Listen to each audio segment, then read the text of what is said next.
कहते हैं भारत और नेपाल में रोटी बेटी का रिश्ता है, क्योंकि यहाँ दोनों देश व्यापार से तो जुड़े हैं, पर इन दोनों देशों के परिवार भी बहुत ही मजबूती के साथ जुड़े हैं। भारत और नेपाल का बॉर्डर हमेशा से ही दोनों देशों के नागरिकों के लिए खुला रहता है और नेपाल से भारत और भारत से नेपाल जाने के संसाधन बहुत सारे हैं। बात करें रेल मार्ग की तो करीब 8 साल के बाद अब फिर से इन दोनों देशों के बीच ये दिलों को जोड़ने वाली लाइन बिछ चुकी है और नेपाल भारत का प्रेम अब और भी पक्का और ज़्यादा मजबूत होने वाला है।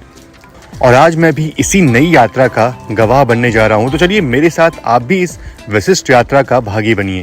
हेलो दोस्तों, मैं हूँ संदीप और आप देख रहे हैं रेल ज्ञान कोर्स। तो फिलहाल मैं हूँ अभी जयनगर रेलवे स्टेशन पे और यहाँ से बहुत ही स्पेशल जर्नी जो है वो शुरू होने वाली है। एक और चीज़ है कि जयनगर बोल सकते हैं कि एक तरह से एक बॉर्डर स्टेशन है, लास्ट स्टेशन है इंडिया का। इसके बाद से जो नेपाल की बॉर्डर है वो शुरू हो जाती है। इंडिया की ट्रेन सिर्फ वहीं तक चलती है, लेकिन आज हम बॉर्डर क्रॉस करने वाले हैं और जाने वाले हैं नेपाल तक। तो ये मेरी एक तरह से पहली इंटरनेशनल ट्रिप होने वाली है। तो मैं ट्रैवल करने वाला हूँ जयनगर से नेपाल के कुर्था तक और ये ट्रेन जो है ये पहली बार चलाई गई है इस रूट पे। तो चलिए सफ़र की शुरुआत करते हैं, क्योंकि आज बहुत ही बढ़िया मौसम है। तो बिल्कुल मैं सुबह से परेशान था कि जो ट्रेन है पता नहीं कब से चलेगी, लेकिन भैया की शॉप पे आया तो आज के पेपर में देखो लिखा हुआ है कि सुबह 8:15 पे जो है ट्रेन चलने वाली है। देखते हैं कि 8:15 पे चलती है या फिर और लेट होती है। चलिए ट्रेन की टाइमिंग का तो समझ में आ गया। बाकी अगर बात करें जयनगर स्टेशन के बाहर की ना, तो ऐसा लगता नहीं कि बहुत बड़ा स्टेशन है ये, लेकिन एक चीज़ है कि आने वाले दिनों में जैसे जैसे यहाँ पे ट्रेन की फ्रिक्वेंसी बढ़ने वाली है ना, वैसे वैसे स्टेशन का डेवलपमेंट जो है वो होता रहेगा।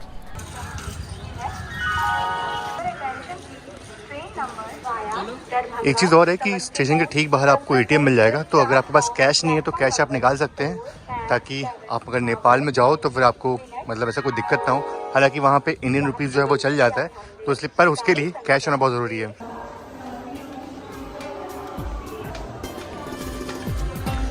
बहुत ही खूबसूरत है आज का दिन। तो यहाँ पे बाकायदा एक चीज़ अच्छी है कि सब कुछ लिखा हुआ है कि अगर आपको नेपाल ट्रैवल करना है तो आपको क्या क्या दस्तावेज जो है आपके साथ रखने होते हैं। वैसे 2 तारीख को इसकी शुरुआत हो चुकी थी, लेकिन आज आम पब्लिक के लिए इसे पहली बार खोला जा रहा है। और ये जो प्लेटफॉर्म है ना, जिधर मैं जा रहा हूँ अभी, यहीं से मेनली वो ट्रेन जो है वो चलेगी और यहीं से आपको टिकट जो है वो भी यहीं से लेना होगा। उस तरफ से कोई मतलब नहीं है। और ये इंडियन कस्टम्स, इससे आपको गुजरना ही पड़ेगा। इंडियंस के लिए कोई दिक्कत नहीं है, सिर्फ आपको अपना फ़ोटो आईडी जो है वो दिखाना होगा, तो कोई दिक्कत की बात नहीं है। अदरवाइज़ कोई और नेशन का जो ट्रैवलर है वो शायद इसमें इतनी आसानी से ट्रैवल ना कर पाए। तो ये है वो टिकट काउंटर जहाँ से आपको टिकट जो है वो मिलेगा। और बात करें टिकट कॉस्ट की, तो यहाँ आप देख सकते हो सारे स्टेशन तक का जो टिकट है वो यहाँ पे दिया गया है। बाकी फेयर देख रहे हैं ना, ये नेपाली रुपीज़ में है। और इस स्टेशन का देख रेख जो है वो नेपाल के अधीन है। और अभी फाइनली बुकिंग जो है वो शुरू हो चुकी है। सब लोग लाइन में जो है वो लग चुके हैं। देखिए हम नेपाल जा रहे हैं और भैया के पास नेपाली 500 रुपये जो है वो रखे हुए थे। तो कुछ ऐसा होता है नेपाली 500 रुपया। चलिए हमारा इंडियन करेंसी भी वहाँ चल जाएगा ना भैया। तो टिकट प्रिंट होने में तो काफ़ी टाइम लग रहा है, करीब 1.5 घंटे हो गए हम यहाँ पे बैठे हुए, पर अभी तक टिकट जो है प्रिंट नहीं हो पाया। लेकिन इस दौरान जो ट्रेन जो है ना वो आ चुकी है, तो पहले अराइवल जो है वो दिखाते हैं, उसके बाद देखते हैं कि टिकट मिलती नहीं मिलती है। नेपाल और भारत के बीच वैसे तो आज़ादी के पहले से ही ट्रेन चलती थी। 1937 में नैरो गेज की ट्रेन भारत के रक्सौल से नेपाल के अमलेखगंज के बीच चलती थी।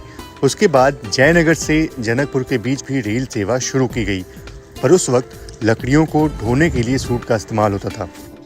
चलिए बात करें टिकट की, तो टिकट जो है वो नहीं मिल पाया, मतलब प्रिंटर ख़राब था, इसलिए मैनुअली जो है वो टिकट लिख करके दिया गया है। और बाकी जिनको टिकट नहीं मिल पाया वो लोग ट्रेन में बोर्ड कर सकते हैं और उनका टिकट जो है वो ट्रेन के अंदर ही बन जाएगा। तो ऐसे टिकट जो है वो मिल रहा है आज के दिन में। लेकिन आपको अपना आधार या फिर वोटर कार्ड जो है ना वो अपने साथ रखना पड़ेगा, तभी आपका जो टिकट है वो बनेगा। चलिए फिलहाल आपको इंटीरियर जो है वो दिखाते हैं सेकंड सीटिंग का। तो बिल्कुल टिपिकल DNV ट्रेन जो है बिल्कुल वैसे ही इसका इंटीरियर है। सबसे अच्छी चीज़ मुझे लग रही है कि यहाँ पे जो फैंस हैं ना वो दिए गए हैं, ये इसका पीछे लगी मुझे। आप कहाँ जाइएगा? टिकट मिला है आपको? देखिए दिखाइए। देखिए कुछ ऐसे मैनुअली जो है वो टिकट मिल रहा है। टिकट पे लिख के दिया है, प्रिंटर नहीं काम कर रहा है। हाँ ठीक है।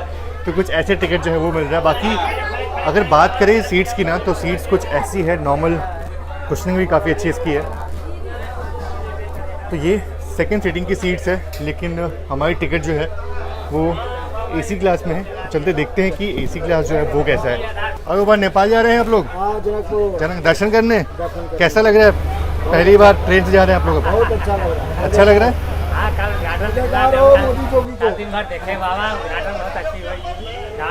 सुविधा हो गई ना, बस से अच्छा है ना? चलो ये बढ़िया चीज़ है, सब लोग खुश हैं। आप लोग पहली बार जा रहे हैं नेपाल गाड़ी से? पहली बार ना? कैसा मतलब अभी लग रहा है? अभी बहुत अच्छा। पहले बस से जाते थे, अब सीधे ट्रेन से। इतना आनंद आ रहा है जिसका आनंद मिल रहा है, लगता है कि हम लोग एक तो एक दूसरे देश से दूसरे देश में हमारा ये भैयाचारी का, वैसे भी रोटी बेटी का रिश्ता है नेपाल और भारत का। बड़े भाई छोटे भाई का रिश्ता। बिल्कुल हाँ। सदियों से। चलिए सभी लोग बहुत खुश हैं, सभी लोग बहुत एक्साइटेड हैं, क्योंकि पहली बार ट्रेन से लोग जो है वो नेपाल की यात्रा जो है वो कर पाएंगे। और ये हमारा एसी चेयर कार, लेकिन अभी तक जो इसके दरवाजे हैं वो नहीं खुले हैं, देखते हैं कब खुलता है। लेकिन काफ़ी एक्साइटेड हूँ मैं इसमें यात्रा करने में, क्योंकि डीएमयू ट्रेन में पहली बार एसी चेयर कार में देख रहा हूँ। हालांकि कश्मीर में ऐसी ट्रेन चलती हैं, लेकिन पहली बार मैं ऐसे कोच में सफ़र करने वाला हूँ। चलिए अंदर चलते हैं और देखते हैं कि तो ये सारे कोंकण रेलवेज़ का स्टाफ, और इन्हीं कारण से ये जो ट्रेन है वो चल पा रही है। चलिए फिलहाल चलते हैं अंदर, क्योंकि ट्रेन जो है वो चलने लगी है। हिमांशु भाई भी यात्रा करें हमारे साथ। और ये है एसी चेयर कार, बड़ा ही लग्जरी लग रहा है, मतलब कारपेट जो है वो बिछा हुआ है, और कुछ ऐसे वंदे भारत की याद आ रही है मुझे। वंदे भारत के एग्जीक्यूटिव क्लास जो है वो लग रहा है। और नए हाईवे बनने से रक्सौल अमलेखगंज रेल मार्ग को 1965 में बंद कर दिया गया, पर ये रूट फिर भी ऑपरेशनल था। पर उसके बाद 2001 में आई भीषण बाढ़ ने सब कुछ तबाह कर दिया था, और ये रेलवे लाइन पूरी तरह से बह गया।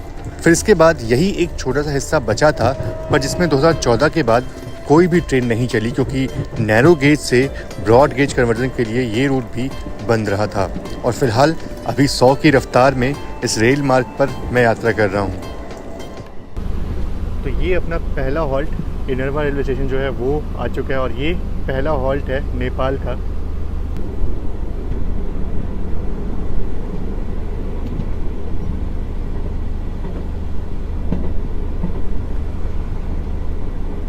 तो फाइनली ये हमारा पहला हॉल्ट है, और पहला हॉल्ट नेपाल के अंदर, यानी कि सिर्फ जनकपुर जो है ना वही इंडिया में है। उसके बाद सारे हॉल्ट जो हैं वो नेपाल के अंदर ही होने वाले। यार सब लोग बहुत ही खुश हैं यार, सब लोग बहुत ही खुश हैं, बहुत ही खुशियाँ मना रहे हैं।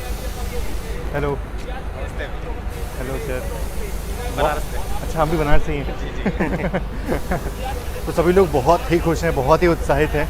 और यहाँ पे एक और रेक जो है वो रखा हुआ है, तो बहुत सारी रेक्स जो है वो चलेंगी, लेकिन फ़िलहाल आज के दिन में सिर्फ एक रेक चल रही है, और यही रेक जो है अप एंड डाउन करने वाला है। और एक चीज़ मैं देख पा रहा हूँ, सब कुछ सेम है, मतलब वहाँ की गाड़ियाँ देखो, बिल्कुल ये हमारी बजाज की गाड़ियाँ हैं, और उस तरफ टीवीएस की गाड़ी खड़ी है, तो सब इंडियन बाइक्स ही हैं, बस नंबर प्लेट जो है वो अलग दिखता है आपको। और एक चीज़ मैं आपको बताना ही भूल गया कि नेपाल में एंटर करने के तुरंत बाद जो जियो का सिग्नल है वो निकल चुका है, सिर्फ एयरटेल का सिग्नल जो है वो आ रहा है। तो मोबाइल कनेक्टिविटी के मामले में देखा जाए तो फिलहाल अभी यहाँ इनरवा तक एयरटेल का सिग्नल जो है वो आ रहा है, लेकिन जियो का सिग्नल जो है वो पूरी तरह से ख़त्म हो चुका है।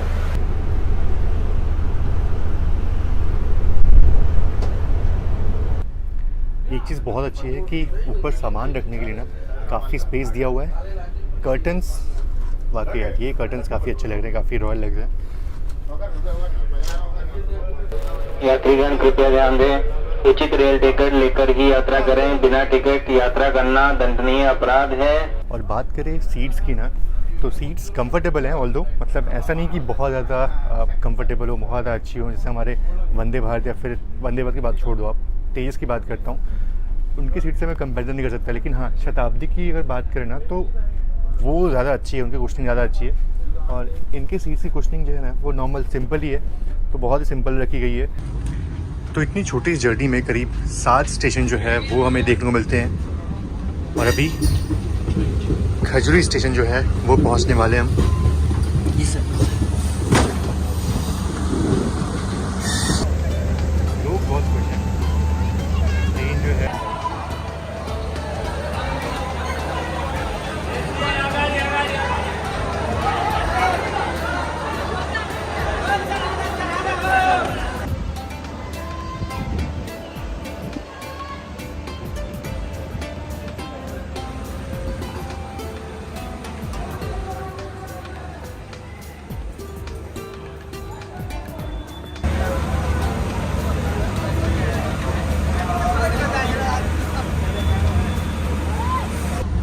इंटरनेशनल ट्रेन होने के कारण से जो सिक्योरिटी है इस ट्रेन की वो भी काफ़ी पुख्ता है।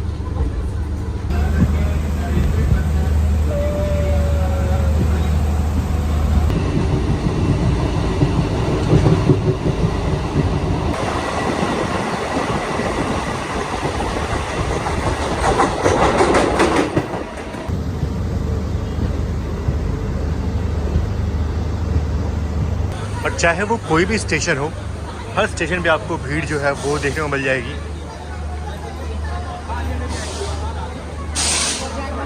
और कुछ ऐसा है जनरल क्लास का हाल।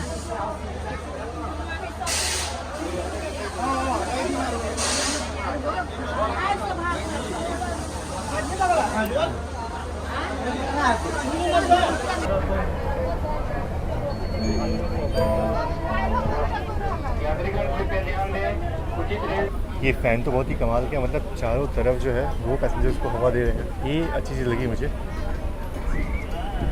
वाकई में ये बहुत ही उम्दा एक्सपीरियंस है इस ट्रेन में ट्रैवल करने का। और फ़िलहाल मैं अभी सेकंड क्लास में यात्रा कर रहा हूँ। ठीक इसके पीछे वाला जो कोच है वो AC क्लास है, लेकिन उसमें बहुत ही कम लोग हैं। अगर मेरे को बात करनी है लोकल लोगों से तो मुझे सेकंड क्लास में ही आना पड़ेगा।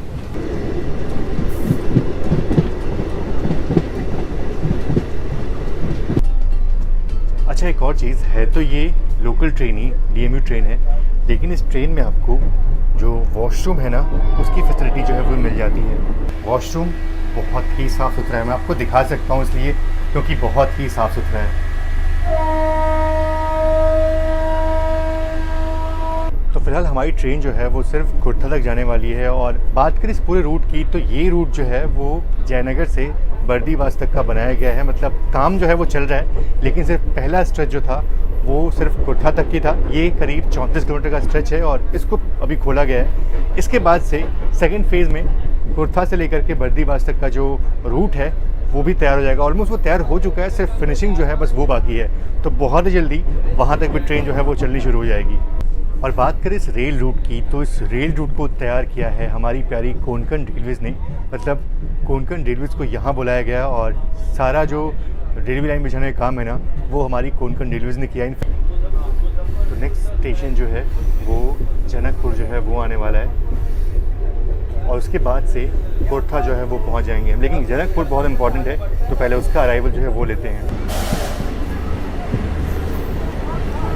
लोग अपने घरों से बाहर निकल करके ट्रेन को देखना चाहते हैं क्योंकि काफ़ी साल बाद इस रूट पर ट्रेन जो है वो चल रही है।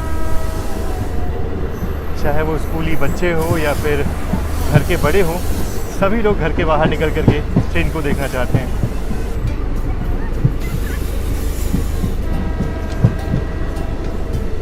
तो जनकपुर में आपको कुछ पुराने जो रूट का अवशेष है ना वो देखने को मिल जाएगा। मैं इसकी बात कर रहा था। ये बिल्कुल पुराना नैरो गेज का इंजन।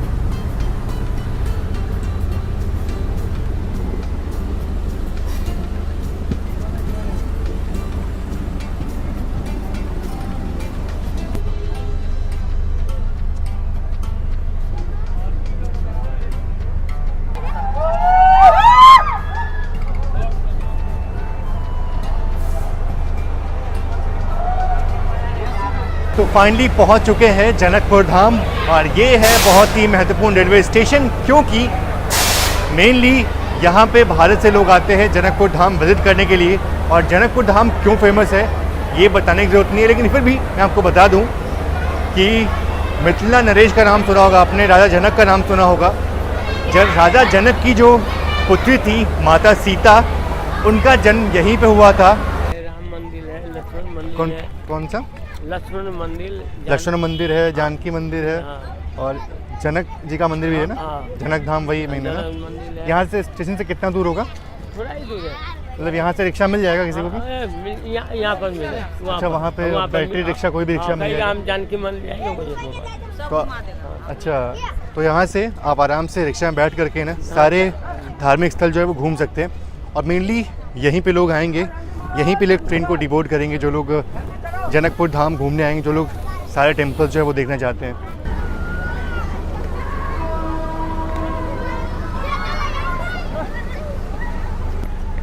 बच्चे बहुत ही खुश हैं। कभी ट्रेन में बैठे हो इधर? नहीं बैठे हो? अब बैठोगे इसमें? ये बच्चे फर्स्ट टाइम जो है वो ट्रेन को देख रहे हैं। शायद जब ये पैदा हुए होंगे ना, तब यहाँ के जो ट्रेनें हैं वो बंद हो चुकी होंगी, और अब इनको ट्रेन देखने को मिल रहा है। कैसा है ट्रेन? अच्छा है? बहुत बढ़िया। कितना अच्छा। बहुत बढ़िया है। बहुत बढ़िया। कब जाओगे फिर इसमें? अभी अभी दवा नहीं है। हैं? दवा नहीं है। किसी ने आग लगा दिया ऊपर से।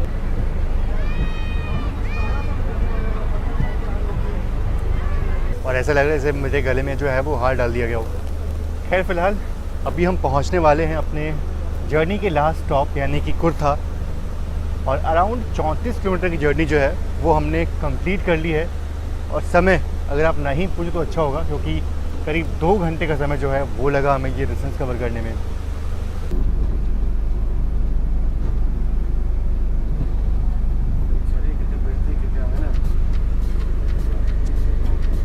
तो फाइनली पहुंच चुके हैं अपने जर्नी के लास्ट हॉल्ट यानी कि कुर्था, और सिर्फ यहीं तक हमारी ट्रेन का जर्नी था। और इसके बाद से हमारी ट्रेन जो है वापस रिटर्न होने वाली है जयनगर के लिए। एक और चीज़ है, इसके आगे ना यानी कि बर्दीबास तक जो रूट है वो ऑलमोस्ट तैयार हो चुका है, बस हल्की सी फिनिशिंग जो है वो बाकी है। तो वो होते ही ये ट्रेन जो है वो और आगे तक जाएगी, और उसके बाद से जयनगर से बर्दीबास तक जो ट्रेन है वो चलनी शुरू हो जाएगी। तो देखते हैं कि रूट जो है कब तक तैयार होता है, लेकिन फ़िलहाल यहाँ तक की जर्नी करके काफ़ी मज़ा आया। और पहली बार नेपाल के अंदर में आया हूँ। बचपन में पता नहीं कब गया हूँगा मैं, लेकिन अपने होश में पहली बार नेपाल में आया हूँ, और वो भी रोडवेज से नहीं बल्कि रेलवे से। और एक और चीज़ है कि अगर ये चीज़ सफल हुई ना, तो इसके बाद इंडियन रेलवेज़ जो है वो काठमांडू से रक्सौल के बीच भी जो रेलवे लाइन है वो भी बनाने की कोशिश करेगा। शायद उसका भी कुछ प्रस्ताव जो है वो पारित हुआ है। तो आने वाले समय में उस रूट पर भी जो ट्रेन है वो आपको देखने को मिल जाए। तो हमारी जर्नी में बहुत सारे मेहमान भी थे, बहुत सारे लोग भी आए हुए थे। आप बनारस से आए थे और आप लखनऊ से। आपका चैनल का नाम क्या है? यात्रा ऑन ट्रैक। यात्रा ऑन ट्रैक। तो इनको फॉलो कर लीजिए, ये लोग भी बहुत ज़्यादा मेहनत कर रहे हैं। बाकी और भी लोगों से आपको मिलवाता हूँ, क्योंकि बहुत लोग आ आए हुए थे। चलिए और लोगों से आपको मिलवाते हैं। बाकी बहुत बहुत धन्यवाद। और संदीप भैया से मिलके हमको बहुत अच्छा लगा। काफ़ी दिनों से आपको चैनल नहीं खोले तो उसके पहले से इनका वीडियो देखते थे। बहुत बहुत धन्यवाद। इनसे आपका। मिलने की बहुत इच्छा थी और आज हमारी इच्छा पूरी हुई। Thank you so sir much. के लिए बहुत बहुत धन्यवाद। Thank you so much. Sir मत बोलिए बस। नहीं सर, आपके वीडियो ही देख के हम लोग आप बड़े हमसे कुछ- बड़े बड़े हो चाहे छोटे हो सर, बहुत बहुत धन्यवाद आपके आपका। मामले में आप एकदम आगे हैं और सबसे आगे हैं। Thank you so much sir. बहुत बहुत धन्यवाद। अरे सब लोग थोड़ा हाय हेलो बोल रहे यार। Hi hello. तो ये लोग हमारे साथ सफ़र कर रहे थे, इन सबको मिलवा दिया था। मोनू भाई भी सफ़र कर रहे थे। 600 दिए थे ना मैंने। भाई हाय बोल दो। हेलो। तो ये सभी लोग सफ़र करते मेरे साथ और काफ़ी अच्छा लगा। बहुत ही अच्छा एक्सपीरियंस था। सभी लोग शायद पहली बार नेपाल आए, वो भी ट्रेन से। पहली बार ट्रेन चल तो पहली बार ही आए होंगे। चलो काफ़ी अच्छा लगा। एक्सपीरियंस काफ़ी अच्छा मिला। बस बीच में इशू आए थे थोड़े से। वो चलता है, उतना कोई दिक्कत नहीं है। ट्रेन थोड़ी सी डिले आई यहाँ पे बस, लेकिन फिर भी कोई नहीं, चलता है बस। चलिए आप सभी का बहुत बहुत धन्यवाद इस वीडियो को देखने के लिए, और आशा करता हूँ कि आपको ये वीडियो पसंद आया होगा। और एक और चीज़ है, अगर आप मुझे इंस्टाग्राम फॉलो नहीं करते, आप मुझे वहाँ फॉलो कर लीजिए, क्योंकि मैं वहाँ पे अपनी आने वाली जर्नी की सारी अपडेट जो है वो शेयर करता हूँ। चलिए मिलते हैं आपसे नेक्स्ट ब्लॉग में। तब तक के लिए आप सभी का बहुत बहुत धन्यवाद। जय Hind, God bless you all. और एक और चीज़ है, जय भारत और जय नेपाल।